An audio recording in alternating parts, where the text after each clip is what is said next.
Okay, very nice, very nice. Looks like we have very energetic people who work in energy, you know. So this room is full of energy, you know. So in energy, you have combustion and ignition and liftoff, right? So let's start the liftoff, all right. So before we start, the topic is nanotechnology, application, opportunities, challenges, and risks. As you know, technology is changing our lives. For example, you have your cell phone, you use it for one thing, but this is called intended purpose. But then there are so many unforeseen, unintended consequences. You're holding your cell phone like this, right? Talking for 1 hour, 2 hours, right? In the process, do you feel like warmth over here? Yeah. Sometimes? Yeah. So because that's microwave radiation warming up. So that's like unintended consequence of cell phone. So for every intended consequences, you have a number of unintended consequences. So how technology is changing our society. So I'd like to give you a flavor of nanotechnology. What is nanotechnology? Where we use it, what are the applications, why everybody is using it, what are the advantages, and then what kind of risks it poses. You go out and buy a product, they don't label it, but it may have nanoparticles. How it's going to impact your health. So you have to be aware of that.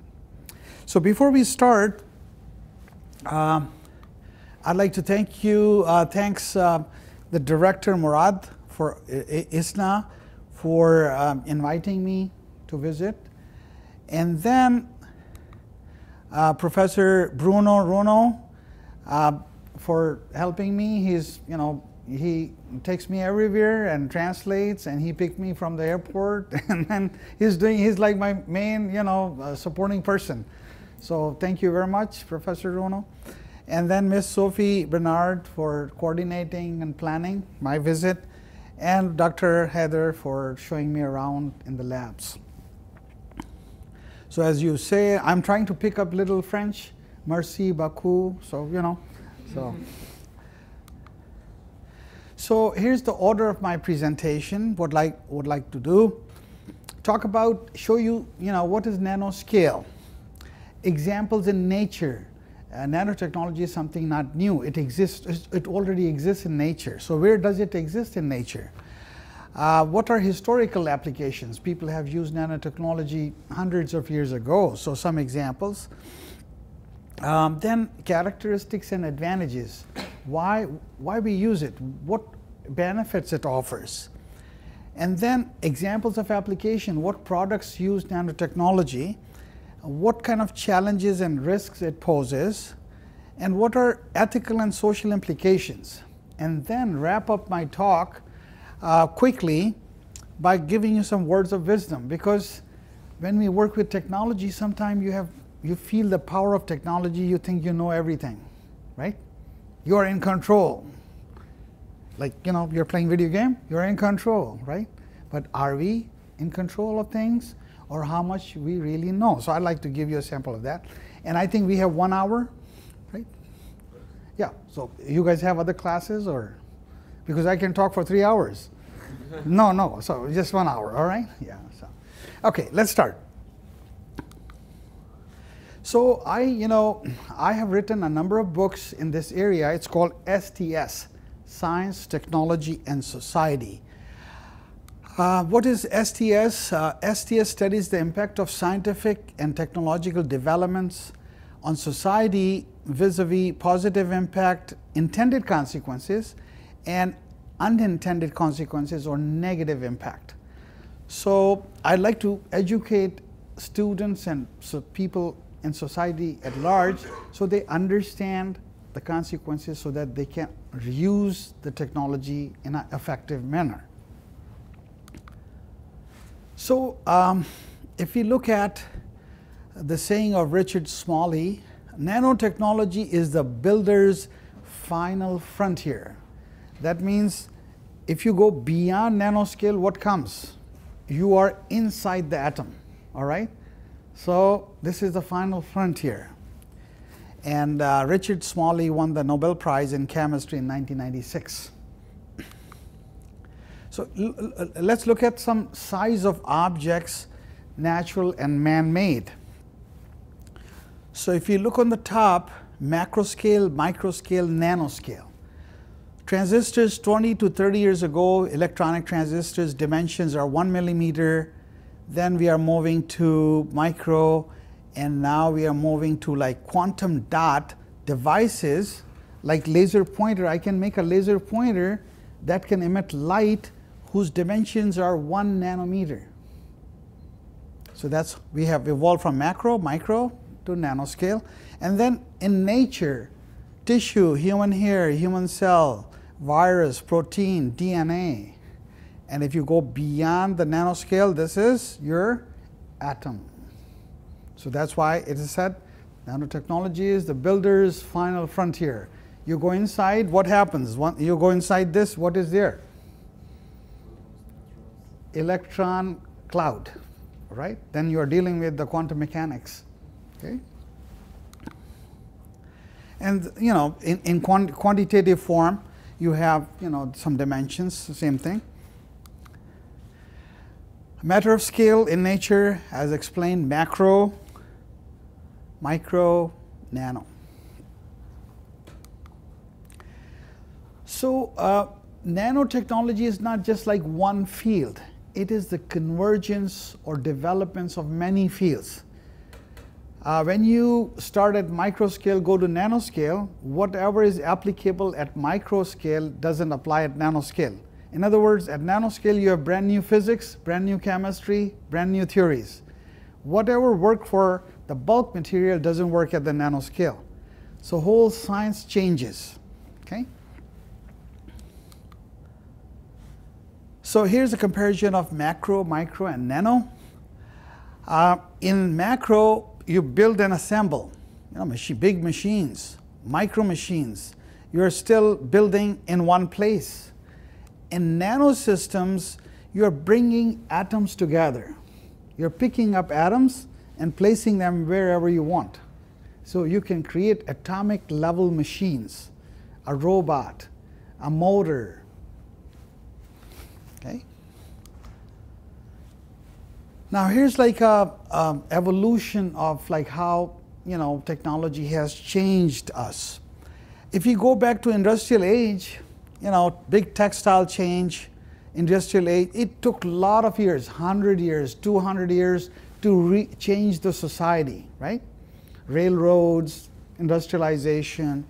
But as you can see, textile, railroads, automobile, computer, nanotechnology, the period is shrinking. So now so many technologies are being developed.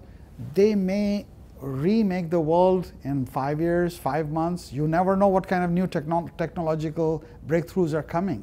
So time to remake the world is shrinking, shrinking, shrinking. So are we ready for that much technology? How it will affect us? So some, you know, quotes by the experts. To the view of experts in 21st century, in a short time, the best investment opportunities might be nanotechnology. In a short, global economic development may rest in the hands of nanotechnology. Quietly, it's invisible. Like when you take something in your hand, you can see it, right? But when you deal with nanotechnology, it's so small, you cannot see it. So how it is changing your life, it's invisible. But you have to educate yourself to make smart decisions. So as I said, time to remake the world is changing. Industrial revolution took like 200 years, electronic revolution 50 to 70 years, information technology. Nanotechnology may just take like maybe 5, 10 years and it will remake the world. So then there's a global competition between different countries. Who will have the more intellectual capital? Who will have the more technology? So that will drive the GDP of the country. And that may, you know, just like the digital divide, we may have a nano divide. Who has nanotechnology and who doesn't have nanotechnology? And now, you know, once you have this capability, you can design brand new things which never existed before. You can, you can combine atoms in anything you like.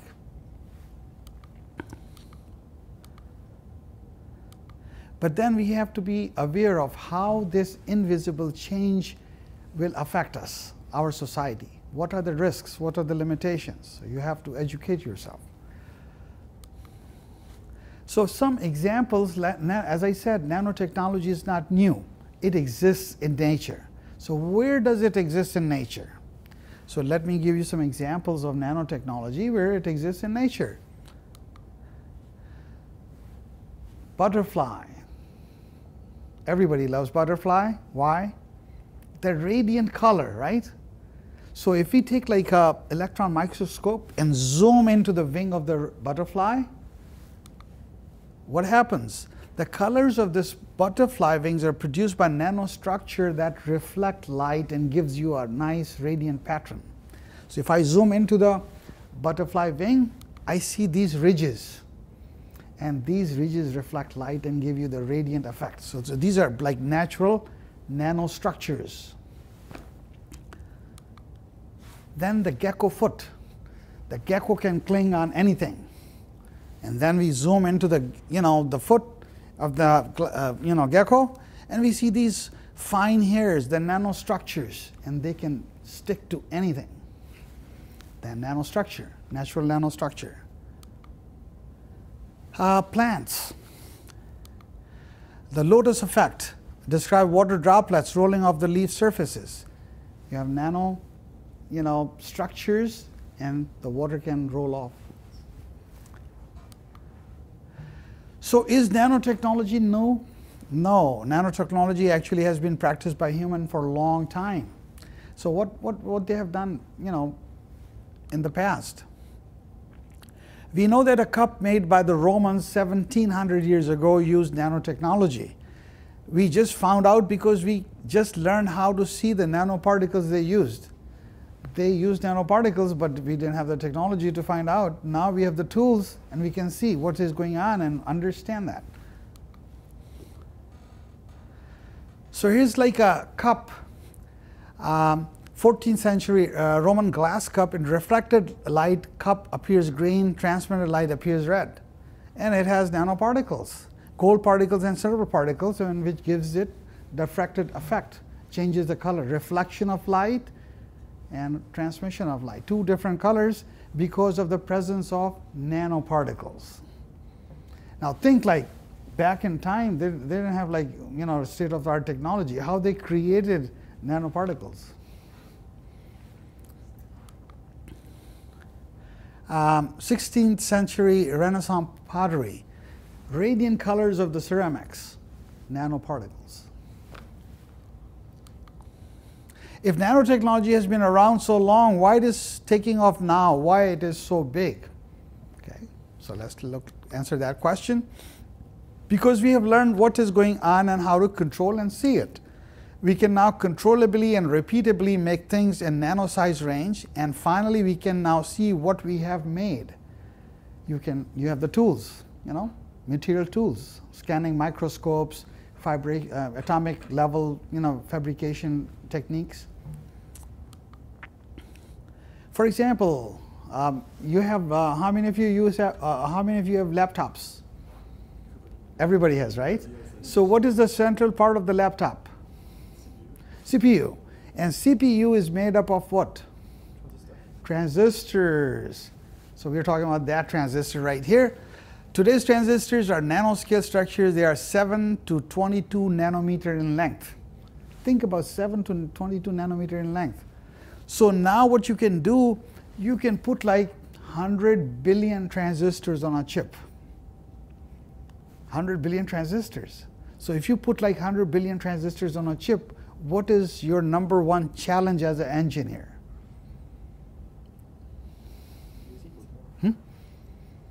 You're passing current through 100 billion transistors. So it's going to heat up. How are you going to remove heat from the device? If you don't remove heat, it's going to melt. So that's number one challenge from the engineering point of view. So now you can put atoms together, create unique structures, and then apply for different products. So these are some of the nanostructures which they have created. This is called the buckyball carbon nano, and you can make very strong materials. Now, some of you said that you like to work with aerospace, rockets. So when you have to create a rocket, your material has to be very strong. So you can use composite materials, for example, using buckyball, and it will give very high strength. Now, this is the gentleman who started it all. And can you recognize this guy? Feynman, right, Richard Feynman, that's right, yeah. He's a great physicist, like Einstein. Einstein did so many great things. This guy did so many great things, Richard Feynman. And in 1959, he envisioned that, oh, we can, manipulate atoms. So he said, there is like plenty of room at the bottom. Why don't we start building things from the bottom, atom up? And his vision opened up this field, and what we call today nanotechnology. Richard Feynman. He used to wake up early morning before taking coffee. He used to work on math equations for 2 hours. And his wife filed for divorce because he likes math too much than me.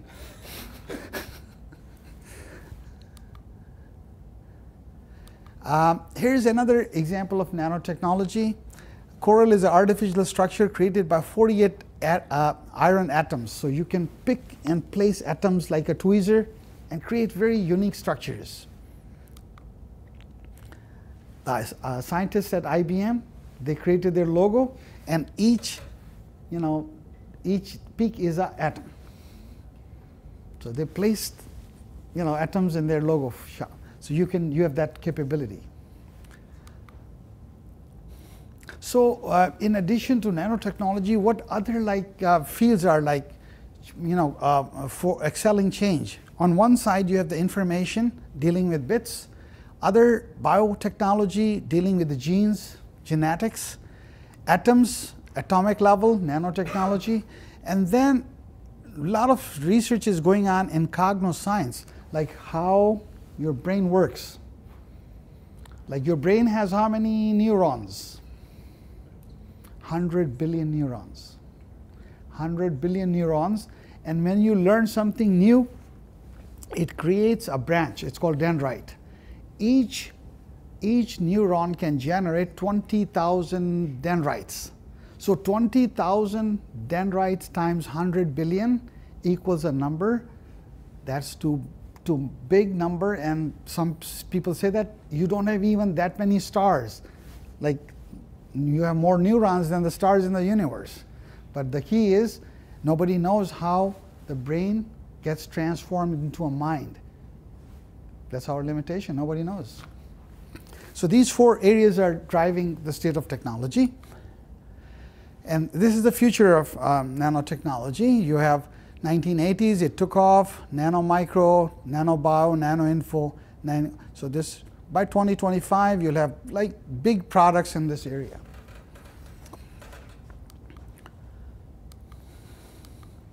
So this is a summary of what I showed. Global marketplace, let's skip that. So it is expected that by 2020, it will generate like a marketplace of $76 billion worth of products, nanotechnology. Some graphs showing your market in dollars. In the United States, there are more than 800 products based on nanotechnology available in the market. Okay. How many countries are spending how much globally on nanotechnology?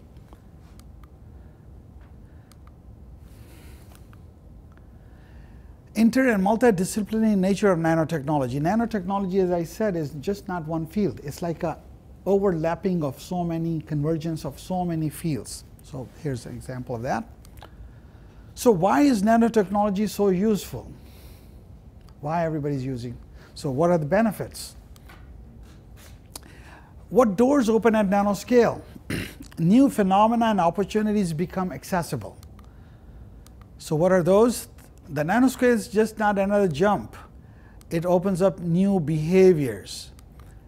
And when you go from bulk to nano, you have new properties. And then you can use those properties to make unique devices.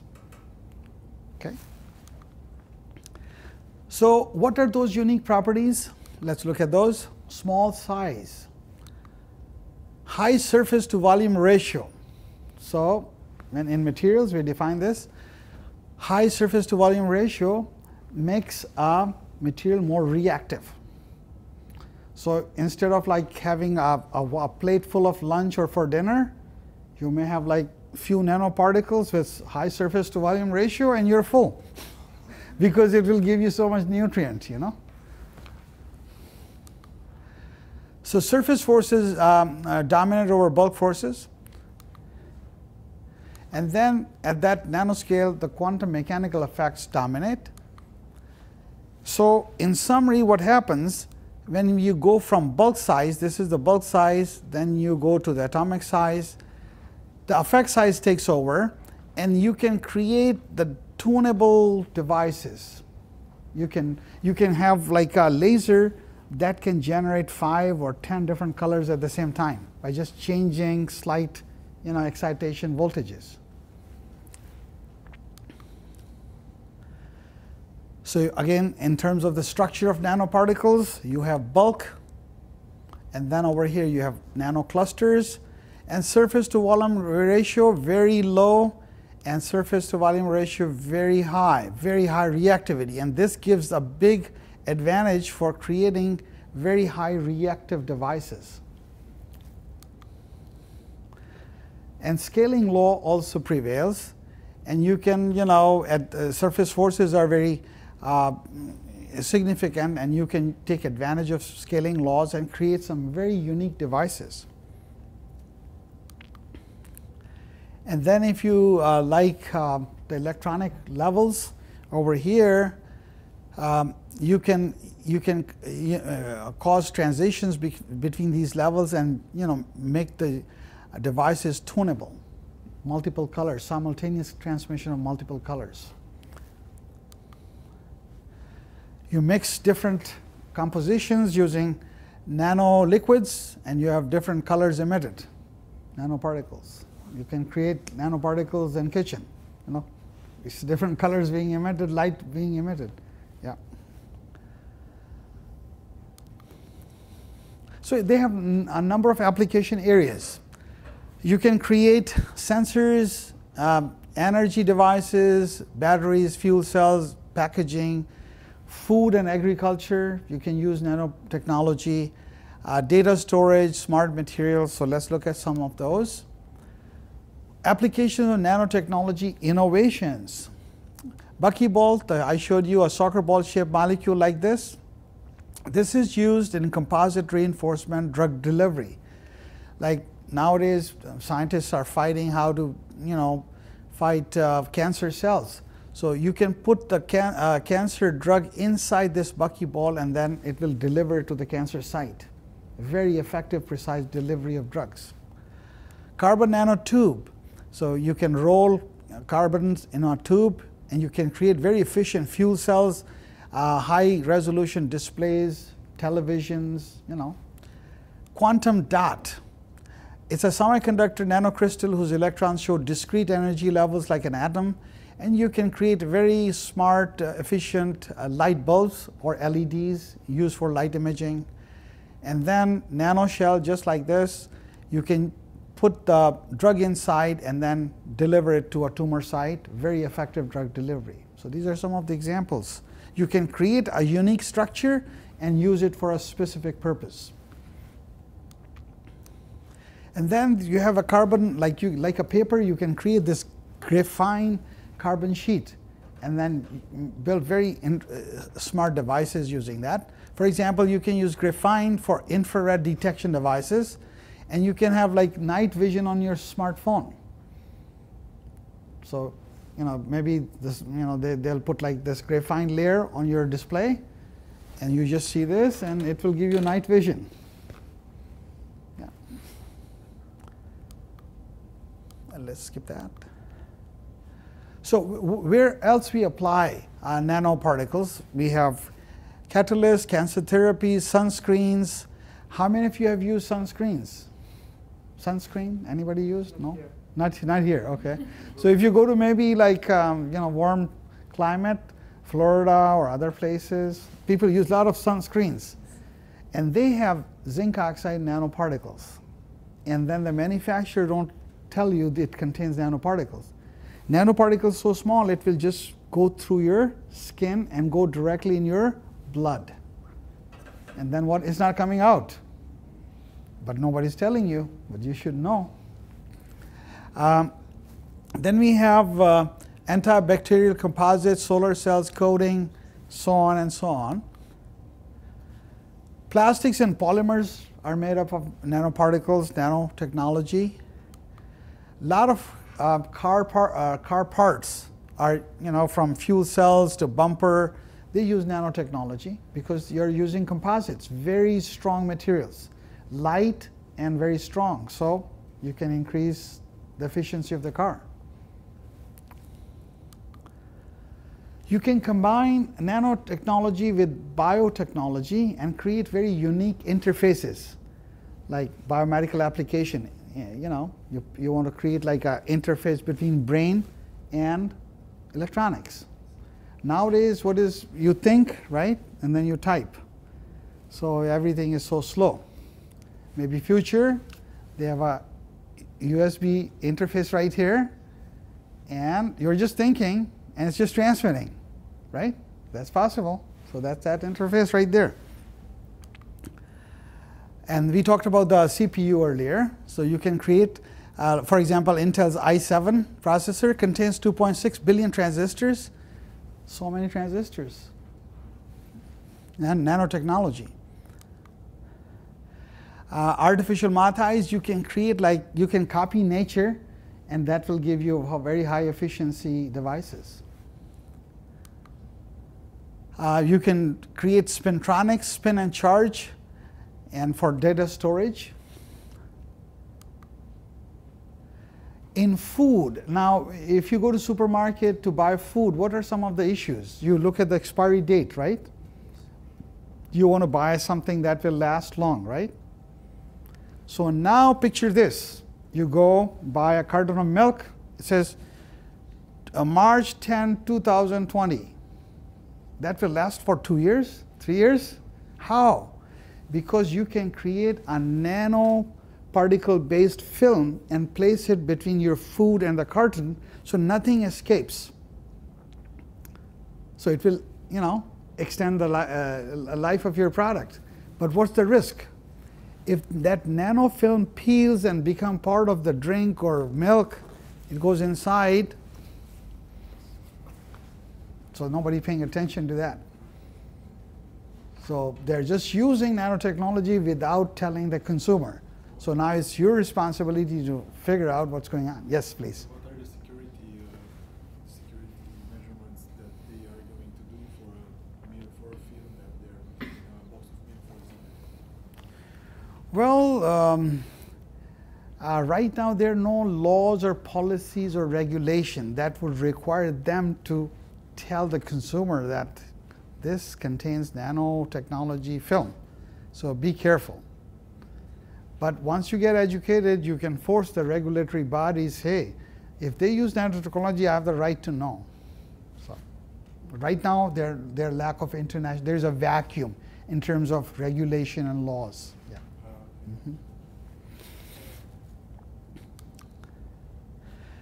As I said, more than 800 products are available in the US market which use nanotechnology. So over here, you can use composites, very strong tennis racket, right? Maybe all these tennis stars are using nanotechnology, they don't know it, Over here, there's something I want to show you over here. What are these? Socks. So what are the issues with socks? You have to change every day, 2-3 days, otherwise it's bad smell, right? Yes. So now, if you use nanotechnology, you put nano silver wires inside. So if you make nano silver wire, it gives antimicrobial properties. you can wear these socks for 1 year, no smell. Especially designed for students.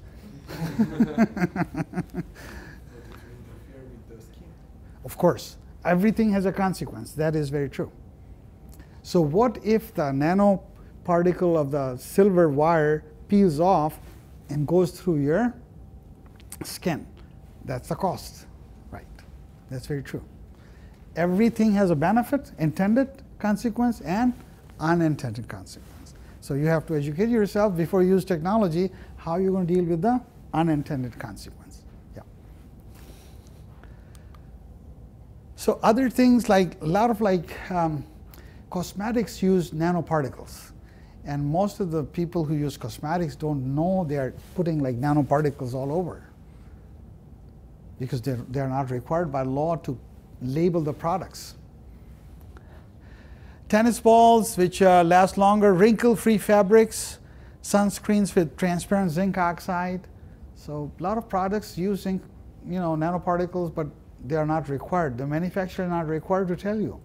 But as a consumer, you have a right to know. So here are the advantages of nanotechnology in products. Reduce friction, increase hardness, reduce weight, wear resistance, resilience, enhance strength, enhance durability, and that's why they're using it in like sports equipment. And then, as I said earlier, you can create quantum dots, and then you can use it for imaging, like where the tumor is inside the body. So using fluorescence, you can pinpoint the location of the tumor. Cancer treatment, and you can do a precise delivery of the drug to the tumor using exact receptor. So the receptor will attach to the cell, and then the nanoshell will deliver the drug to the tumor. Very effective management of drug delivery. Another example of that. And everybody likes tattoos. So now you have wearable tattoos. So wearable tattoos, temporary tattoo for detection of sugar levels. So a lot of people have to poke needle to find out and do the test. Very painful procedure. Now if you can create like a nano film, and it can detect sugar level through your skin, wearable technology. So now in a couple of years, you'll see a lot of wearable devices, interfaces between your body and the outside world. And then you have your smartphone, and then it can pick up the signal and exactly tell you what your sugar level is. Another example of wearable technology. And then, you talked about the, working in aerospace, and here's a neat idea. Using carbon nanotubes, you can create like a space elevator. From ground to the space, you can climb up the elevator. This is like a dream, but this is possible. Because the carbon nanotubes are so strong and so light, you can create this space elevator. Yeah.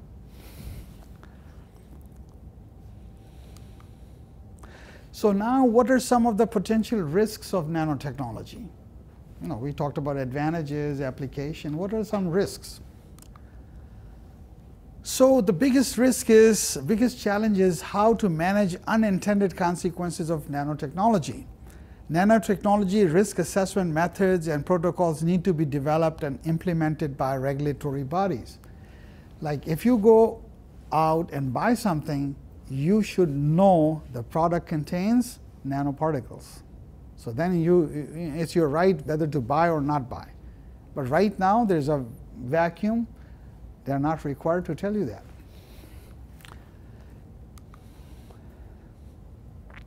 And then there are no laws and policies. Every country have their own laws. So there's no like international consensus on laws and policies. You go to one country, you can do one thing. You go to another country, they have their own laws. So international consensus is needed in order to safely handle nanoparticles.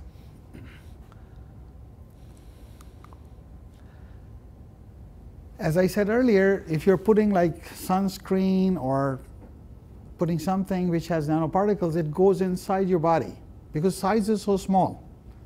It just filters through your skin, goes in your blood, and it's not coming back. Because if you look at your cell level, it is smaller than the cell, human cell. So it's not coming out. It will stay inside and may cause some issues. And then when you use nanotechnology, you can pollute air, you can pollute water, and then it's like unlike the smoke or smog or car pollution, you cannot see it. It's invisible. So invisible water pollution, invisible air pollution.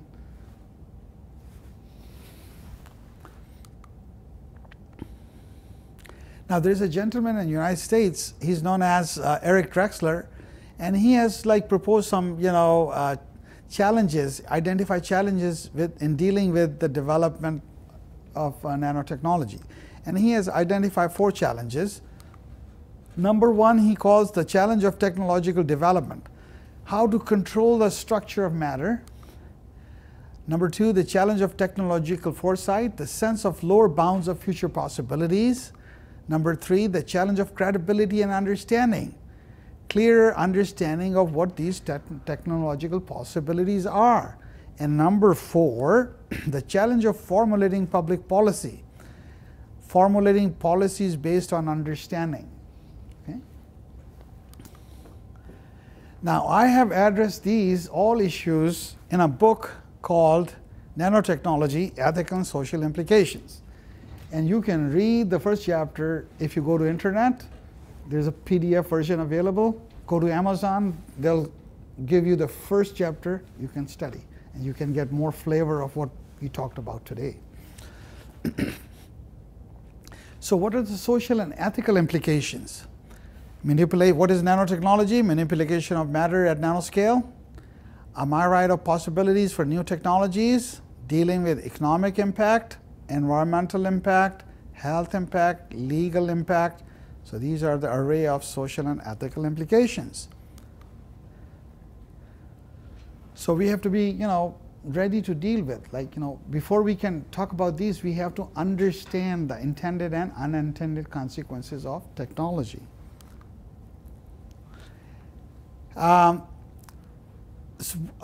Potential risk areas. What can happen?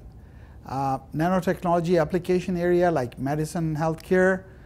It will go inside your body, it's not coming out. Big issue. Materials composite, if it goes out in the air, a pollution, right?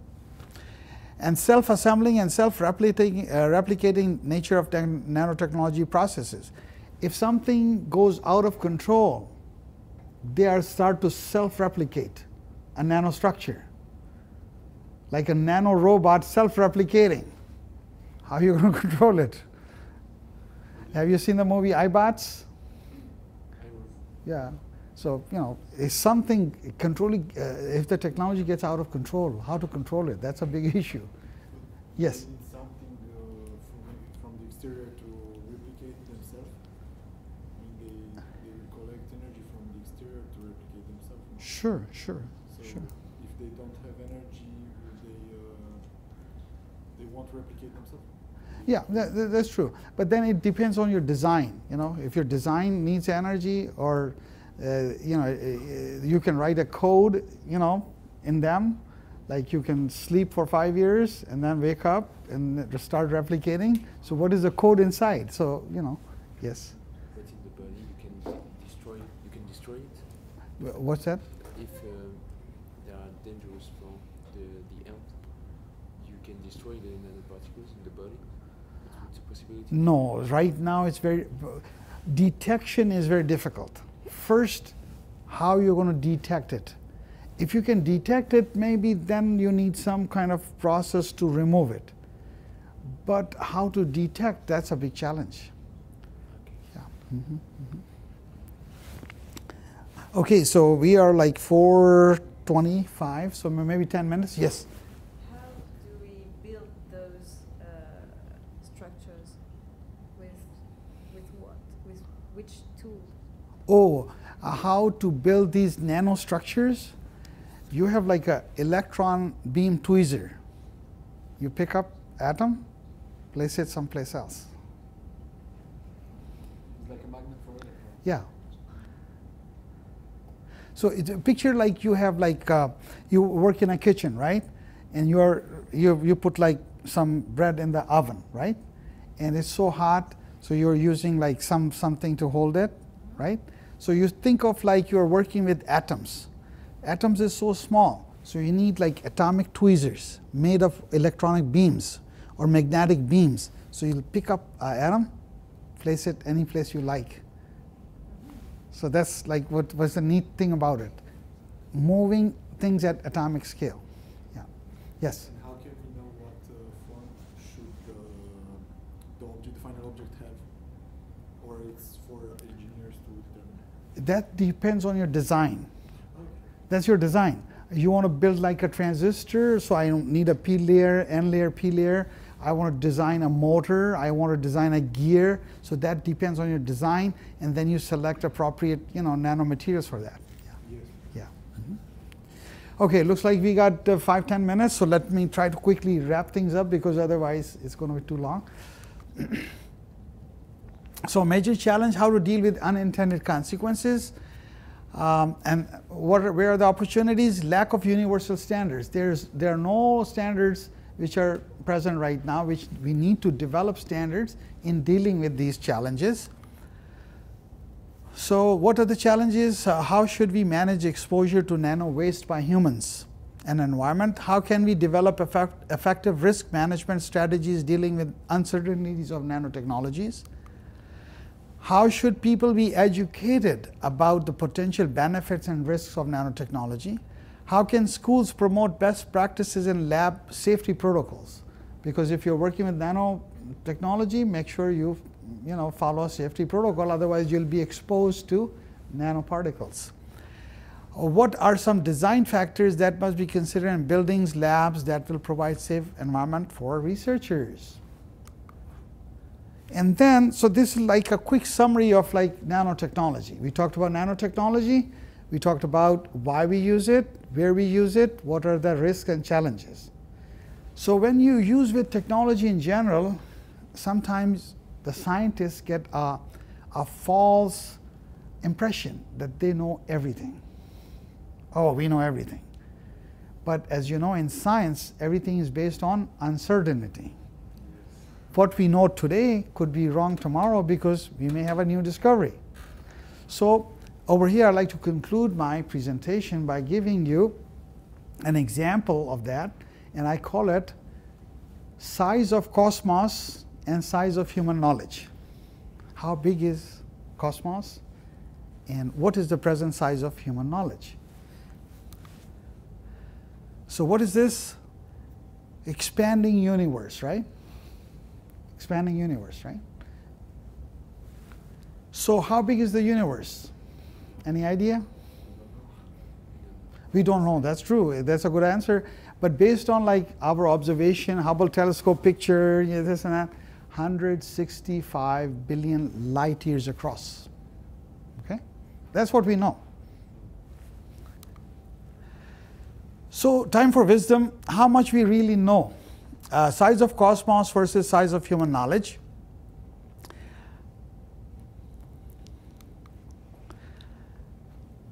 Do we adequately understand the great complexity and magnitude of scheme of things in the universe? Because whatever is visible in the universe is not 100% visible. Only 4% is visible, and the rest of it is dark energy, dark matter. And what is dark matter? We don't know, right? So if my observation or data is based on 4% of objects, statistically, is it like significant? No. Now you may have seen this picture. This is called Hubble telescope ultra deep field. In one picture, you can see 10,000 galaxies. 10,000 galaxies. So here's like our knowledge with respect to cosmos.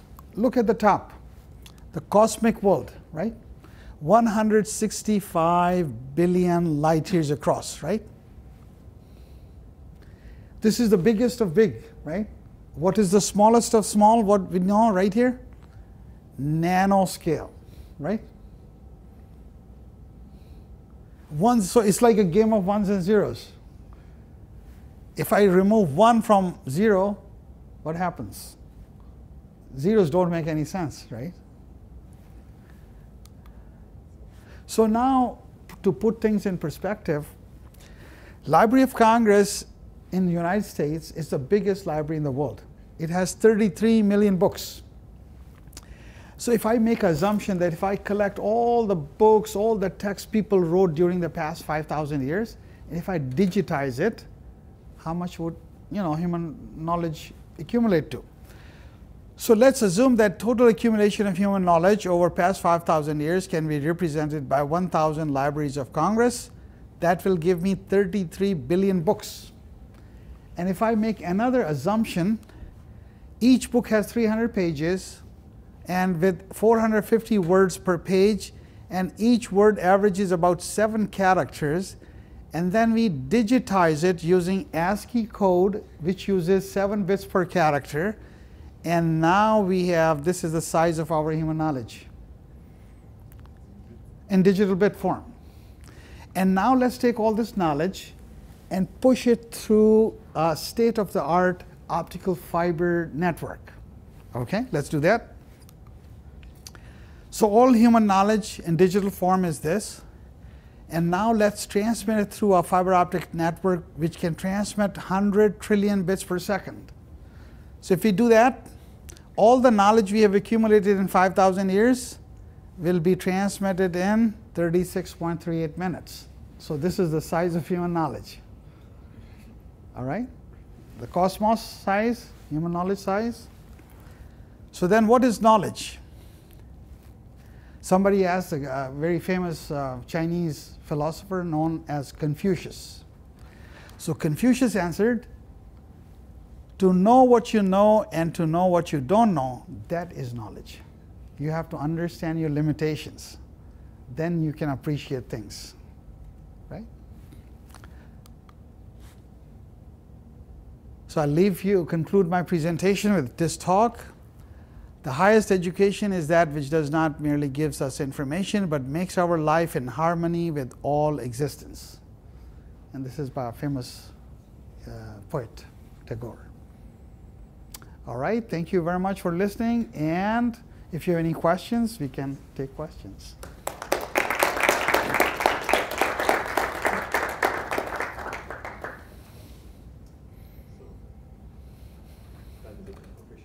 Yes. What makes an atom easy to use to create nanomaterials? If there are some atoms easier to use?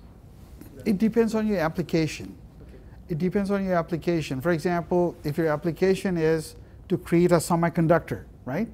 Semiconductor laser, for example, this pointer. Now, I want to create like blue laser, red laser, what color I want. So then I work backwards. I'll have a mathematical equation. Energy equals to Planck's constant times frequency.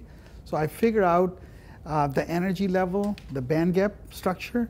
Once you know the band gap structure, then you'll select a semiconductor that has that band gap.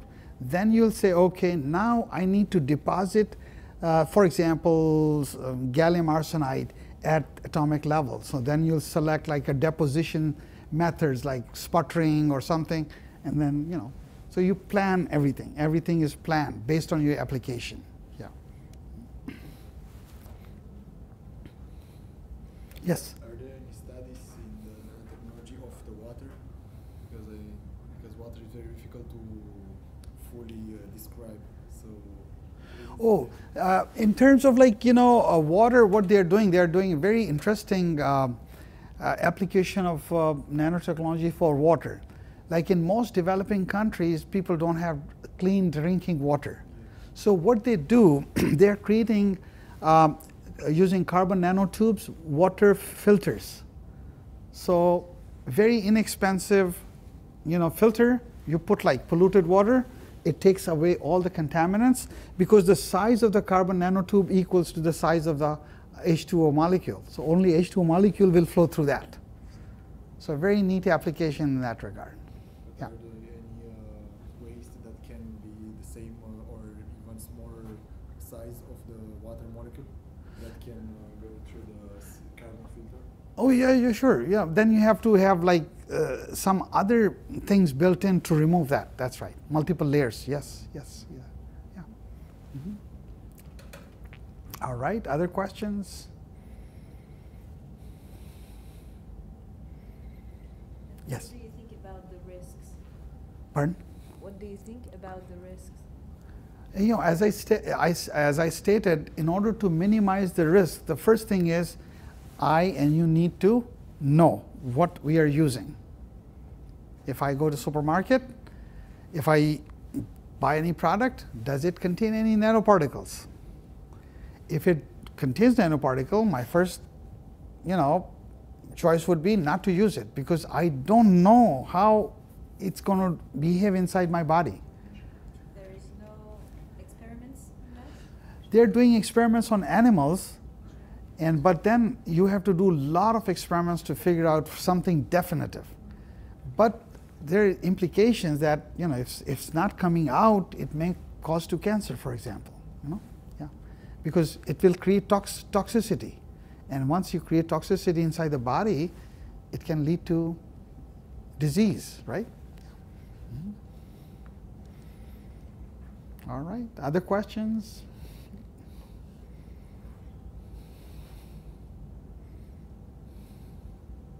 Can we combine some atoms that nature don't do naturally? You can. Oh, of course. You can create synthetic materials. Correct.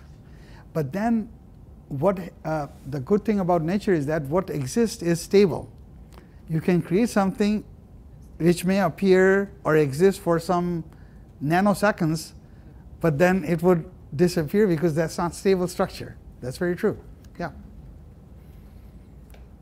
Yeah. Right now, if as I showed you the beginning slide. Once you go inside the atom, what you see? Protons, neutrons, electrons.